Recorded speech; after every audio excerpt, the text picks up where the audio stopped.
Hey, how's it going everyone? Welcome to Shifting Lanes. My name is Hanson. Thanks for tuning into the video. And for this one, you find me sitting in the 2021 Hyundai Elantra Limited. And I want to share with you my likes and dislikes about this fully redesigned compact sedan from Hyundai so that you have a better idea before you buy. And make sure you stick around all the way till the end to hear my overall recommendations. And if you haven't already, please hit that subscribe and notification bell button so that you can be notified anytime we make a new video. So let's get right to it. The 2021 Hyundai Elantra is fully redesigned inside and out. It looks nothing like the 2020 Hyundai Elantra, which I've reviewed before, and if you want to see that, please click the link up here. Now, unlike that 2020 model, this 2021 Hyundai Elantra is not at all boring. It's quite the complete opposite. It's very stylish, well-equipped, has good technology, and it's still a great commuter car. And I want to start this review with the stunning exterior. Hyundai now has a great track record for making economy cars that will turn heads. That's not something I would say 10 years ago, but with this Elantra, the design language matches the new 2022 Tucson, and this might just be the new corporate look that we'll see in Hyundais moving forward. They call it parametric dynamics, and it centers around the use of three lines meeting at a point. Basically, there's a lot of places on the body that will remind you of jewels and crystals.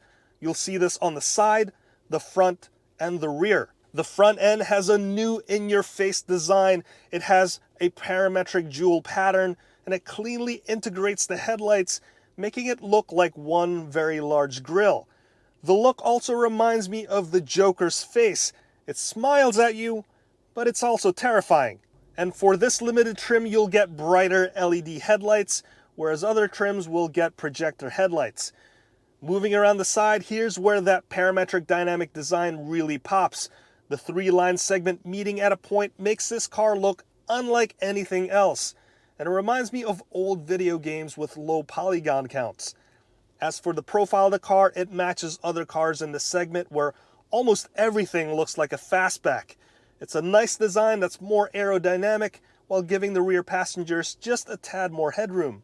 And finally at the rear, there's more wild styling back here. The conjoined rear light configuration looks pretty modern. You'll notice a very wide letter H integrated in the LED taillights, and the sheet metal and plastics back here do more fancy design things mimicking that parametric design look. Amongst the rest of the compact sedan competition, this new Elantra will definitely stand out. Now, to get inside the car, you could use your traditional key or you could use the Hyundai digital key. Basically, you could turn your Android phone into a car key. It doesn't apply to Apple iPhones just yet, but once you're inside the car, you could put your Android phone on the wireless charger, which has NFC communications, and then you could start the car that way.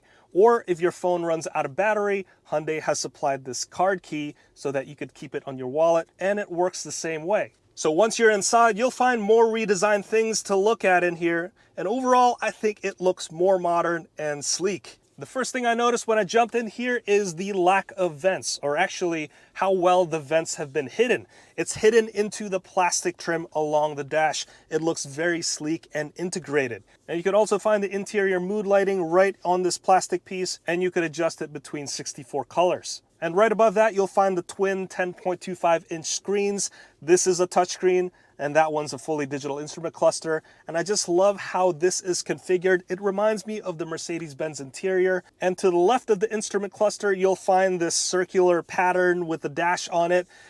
It does absolutely nothing. It's not a special screen. It's not a speaker. It's not a button. It's nothing. Now, hopefully in the future, Hyundai will integrate something that's much more fantastic than just a plastic piece. But for now, it's maybe just a place where you can mount your stickers. Now back to the infotainment system. This has Hyundai's new user experience, so the home screen looks a lot simpler. On the left-hand side, you have the time and weather, and on the right-hand side, you have a very faint display of your navigation. So when you're driving, this actually looks like living wallpaper with all the roads around you. Now to easily switch between menus, you can use the physical buttons down below. When you hit the radio button, you'll find this retro tube amp style presentation. The start button here is a customizable button, so you can key it to various things, for example, Apple CarPlay. Speaking of Apple CarPlay and Android Auto, this is the limited trim, and it doesn't have wireless Apple CarPlay or Android Auto. But the SE, the SEL, and the N-line trims have wireless Apple CarPlay. Why does the top of the line trim not have that really nice high-tech feature? It's kind of confusing and a bit disappointing, and it's not just happening in this Hyundai Elantra, it's also happening in the Hyundai Santa Fe, and I've reviewed the calligraphy top of the line model, and if you want to see that, please click the link up here. Now moving on to the fully digital instrument cluster, you can swap between various gauge style designs. They can be linked to the different drive modes of the car, or you can manually switch between several different themes. The screen quality is pretty decent, and the hardware cranking out these graphics are pretty good too, considering I don't see any stuttering, and everything seems to move very smoothly, unlike the early versions of these digital clusters. As for the rest of the interior, I like these seats. They're leather, and they're also heated. The rear seats are pretty decent too. This redesigned Elantra rides on a new K3 platform, which is stronger and lighter than the previous one. But the wheelbase has also grown, therefore there's more space now for the rear passengers with legroom at 38 inches. That's pretty good for a compact car. The trunk space is also decent for a compact car at 14.2 cubic feet. The one downside is that the trunk's opening is fairly small. So the Elantra has clearly improved the outside and also the inside. Most importantly, how does it drive? Well, the Elantra is not a quick car. It's powered by a naturally aspirated 2-liter engine, making 147 horsepower and 132 pound-feet of torque. That engine is attached to Hyundai's IVT, or Intelligent Variable Transmission. It's basically a CVT, or a continuously variable transmission. Now, you won't win any races with this car, but you should expect some pretty awesome mileage numbers with 31 city, 41 highway, and 35 combined. Ride-wise, it's not too bad.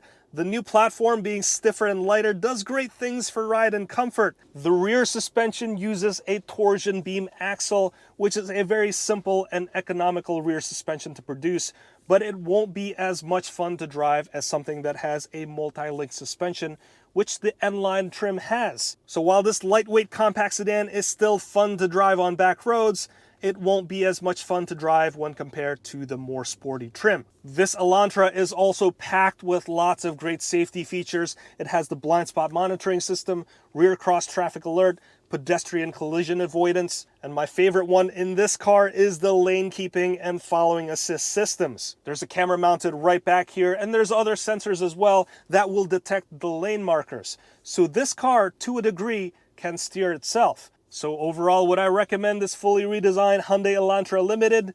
If you're looking for a compact sedan that looks unique inside and out, has great technology, lots of great safety tech, and will return great mileage, then this Hyundai Elantra Limited is a great choice. However, the lack of wireless Apple CarPlay in this limited trim is a big letdown.